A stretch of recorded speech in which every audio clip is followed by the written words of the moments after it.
Assalamu alaikum warahmatullahi wabarakatuh. Welcome to your science class, children.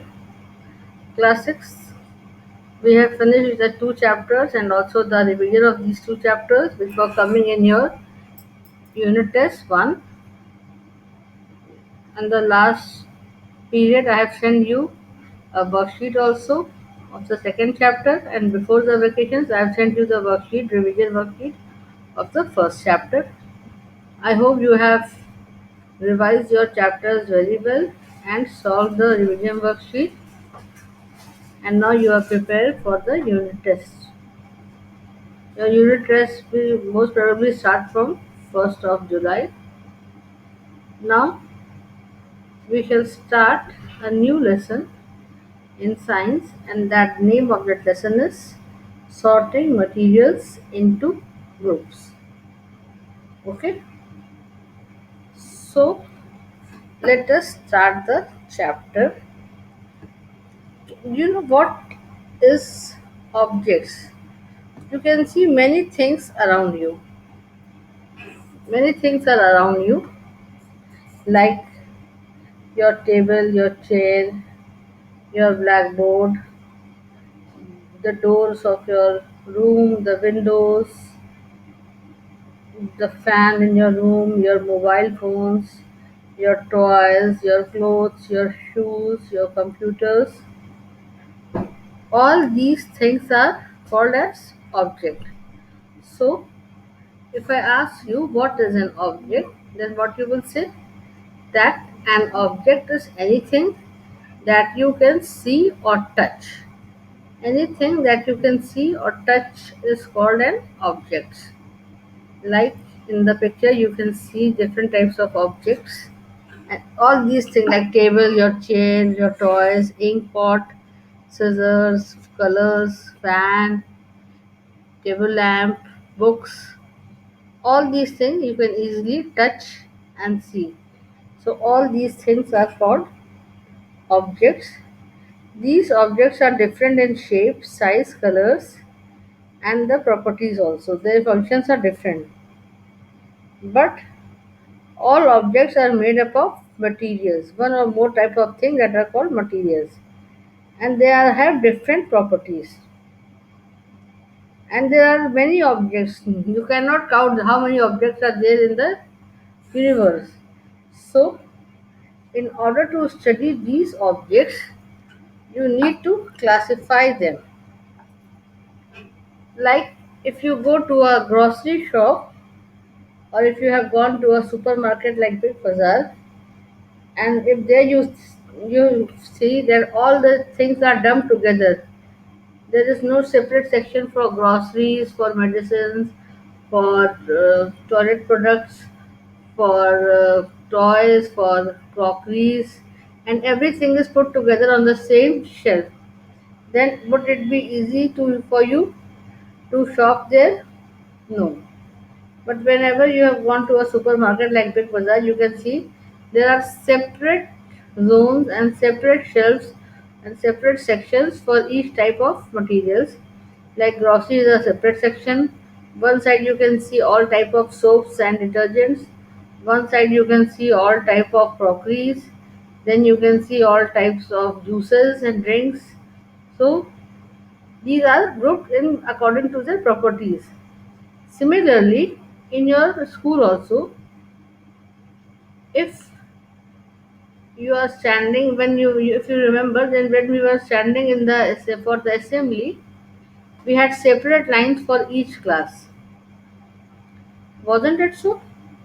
We used to stand in the line of our own class, and if it is not so, everybody was free to stand wherever he liked. Then would be easy to maintain the discipline? No. Or if anybody has to pass a notice to a special class, would it be easy to pass in that haphazard way where all the children are standing together, no distinction between their classes? No, it won't be easy. So, we have to sort out things and place them according to their properties in a same type of category. So this grouping different objects on the basis of their certain similarities and dissimilarities is called as classification. And the advantage of sorting and placing things group wise is that it is very easy to locate a particular thing. As I told you, in the grocery shops, there are separate sections. If you go to a laboratory, you can see. If you have seen a laboratory, there are separate sections for acids, for salts, for bases, for other types of chemicals. Each chemical has a separate place according to its property. So, grouping different objects on the basis of certain similarities and this similarities is called as classification. Now, why do we need classification? What is the importance of classifications? First is it helps in the systematic study of objects. Then it helps in identifying and locating things.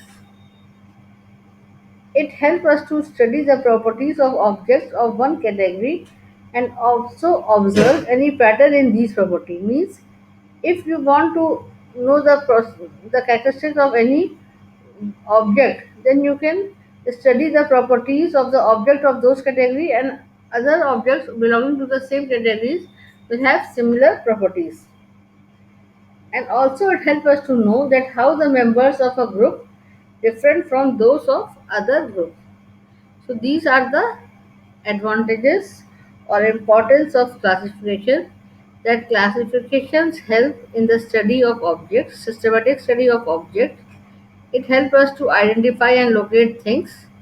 It helps us to know how the members of a group differ from those of other group, and it helps us to study the properties of objects of one category and also observe any pattern in these categories.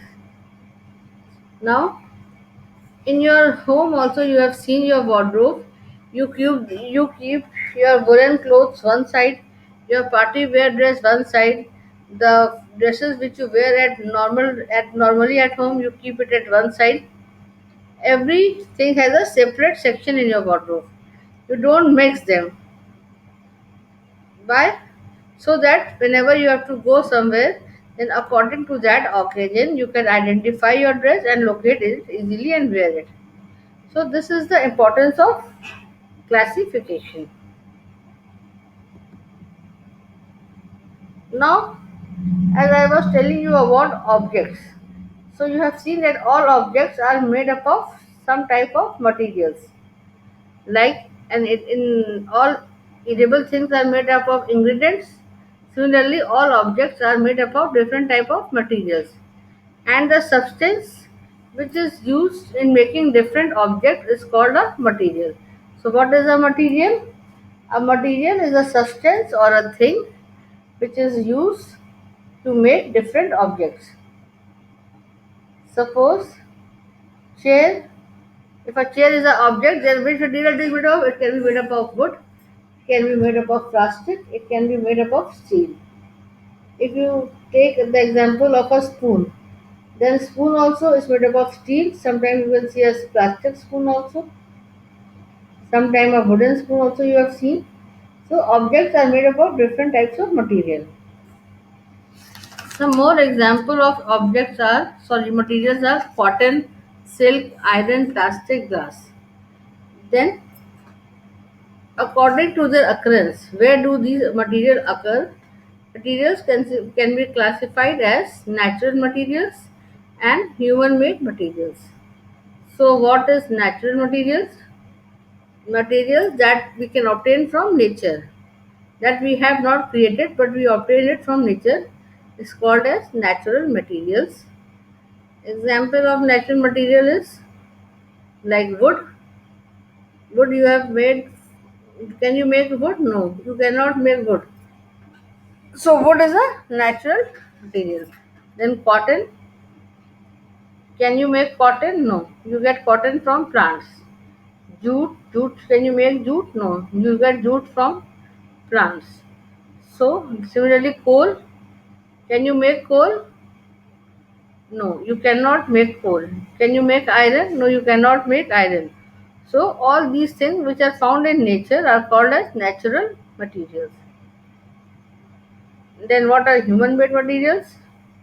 Materials that are not made by human, that are not found in nature but made by human beings in the factories, are called as human made material. Like plastic, you have seen a plastic chair. So plastic, can you make plastic, or you have get it from nature? So we have plastics are made in factories. We cannot found it in nature. Similarly, steel. Steel is also made in factories, mixing iron and aluminum and iron and many other substances. Then a rayon. Rayon is a type of cloth that is from artificial threads, not natural threads like cotton. Then glass. Glass is also made in factories. We do not get glass in nature. So all these things are called human made materials that are made in factories. I hope you have understood the concept of natural materials and human made materials. That natural materials are obtained from nature and human materials are made in factories, okay, by human effort. Now we shall discuss a very important concept, that is concept of matter, atom, molecules, elements and compound. What is a matter? Can you tell me what is a matter? You have studied in class 4th and 5. What is matter? So, who can tell me what is matter? Matters are anything that occupies space and has mass or and has weight. That things are called as matter. In this universe, everything is made up of matter. So, what is a matter? Matter is anything that occupies space and has mass, and whole of the universe is full of matter. Then what are these matter made up of? These matter are extremely small particles, made up of extremely small particles, and it is these small particles are called as atom, which cannot be further divided, and we cannot see it with our naked eyes. We need a microscope to see an atom. So the smallest particle of matter, which cannot be further divided, is called as atom. Now take a piece of copper, break it. You have smaller pieces of copper. If you again break these pieces, it will change into more smaller pieces. The smallest piece of copper is the copper atom. So, atom is very small and it cannot be seen with the naked eye. Now, what is a molecule?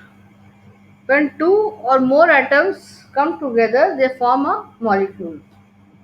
There are several substances in the nature which is not formed as atom but as molecule, like the water. Water that we drink is made up of hydrogen and oxygen molecules. There are two hydrogen atoms and one atom of oxygen which make one molecule of water. Similarly, carbon dioxide. Carbon dioxide is also a molecule made up of one carbon atom and two oxygen atoms. So, two or more atoms combine together to form a molecule. Then, what are elements? If a substance has only one type of atom, it is called an element. Like oxygen. Oxygen two, is also in molecular form O2, but it is made up of only oxygen, no other substance. But carbon dioxide is made up of carbon and oxygen. So carbon dioxide cannot be said as an element, but it is a compound. So, an element is a substance which is made up of only one type of atom. Most of the elements do not exist as atom independently. They join to form a molecule. For example, Two atoms of hydrogen join to form a hydrogen molecule. Then what is a compound then? When a substance is made up of two or more elements combined chemically in fixed proportion, it is called a compound. Like water is a compound also. Water is made up of hydrogen and oxygen. And the proportion is fixed. The proportion of hydrogen and oxygen is fixed in water. Whether you take a sea water or a river water or a lake water, the proportion of hydrogen and oxygen in that water is fixed. Similarly, common salt that we eat is made up of, it is a compound, and it is made up of sodium element and chlorine element. Then sugar that we eat is made up of which elements? It is made up of three types of elements, that is carbon, hydrogen and oxygen. So water, common salt and sugar all are called as compound. So it is clear that what is matter, what is atom, what is molecule, what is element, and what is compound. So what is matter? Matter is anything that has space and that has mass and occupies space. Then what is atom? Atom is the smallest particle of matter that cannot be further brought. Then what is a molecule? Two or more atoms join, then they form a molecule. Then what is an element? Element is a substance which is made up of only one type of atom.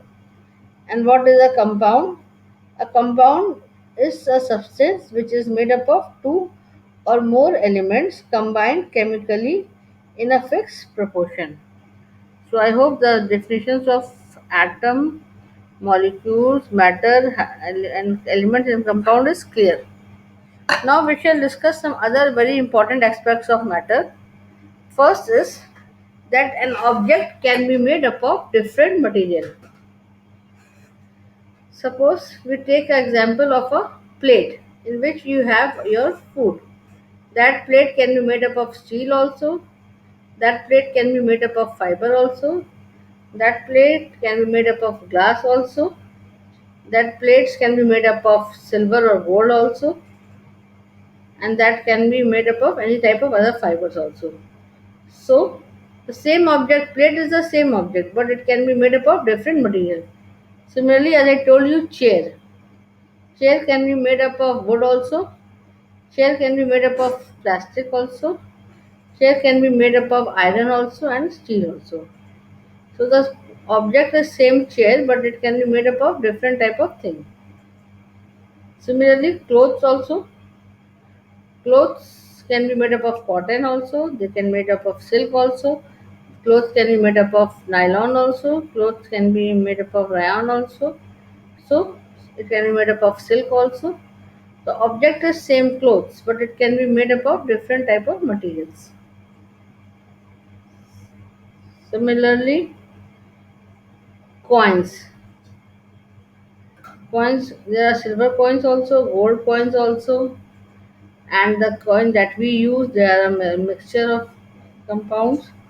So same material, same object can be made up of different material. Then the second aspect of material is objects is that different type of objects can be made from the same material. Different type of objects can be made up of same material. That means that suppose we have a material wood, then out of this wood we can make table also, we can make chair also, we can make plates also, spoon also, we can make toys also. Many things we can made up of wood. Then see plastics. We can use plastics in making chair. We can use plastics in making toys. We can use plastics in making spoons, plates, anything. So different types of objects can be made from the same materials. Then the third interesting point is that the objects can be made up of combination of materials. Like You eat a biscuit. That biscuit that you eat is made from different type of ingredients or materials like wheat flour, sugar, milk and ghee.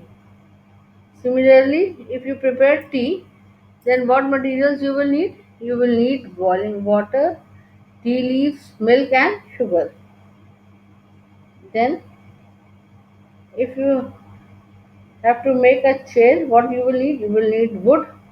Suppose you have to make a wooden chair, then only wood is enough? No. You will need some wood, you will need some fevicol, some adhesiver, or then you will need some iron nails also. So an object can be made up of combination of materials. This is all for today. Now let us revise what we have learned today. The first thing that we have learned today is what is an object. What is an object? So what is an object? An object is anything that we can see or touch. Then these objects are made up of material. So what is a material? Materials are the things which from which then object is made. That is called material, and material is of two types: natural materials and human made materials. Natural materials are the material which is obtained from nature, and human made material are the materials that is made in factory. Then we have read the most important topic, that why do we need, what is classification and why do we need classification. So what is classification? Classification is grouping different objects on the basis of their certain similarities and dissimilarities. And what are the advantages of classification? The advantages of classification is classification helps in the systematic study of objects. It helps us to know how the members of a group different from those of other group. Then it helps in identifying and locating things. It helps to study the properties of objects of one category and also observe any pattern in these properties. Then we have discussed the concepts of matter, atom, molecule, element, and compound. So, what is a matter?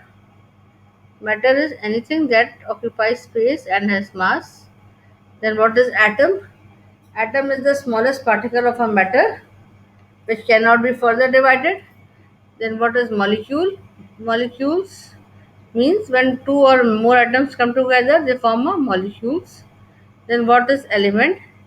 Element is a substance which is made up of only one type of atom, or one, like hydrogen, iron, carbon, all these are elements. Then what is a compound? A compound is a substance made up of two or more types of atom in a that are they are chemically combined in a fixed proportion. So this is all for today. In the next period, we shall discuss the chapter further. Okay, go through this chapter and revise it thoroughly.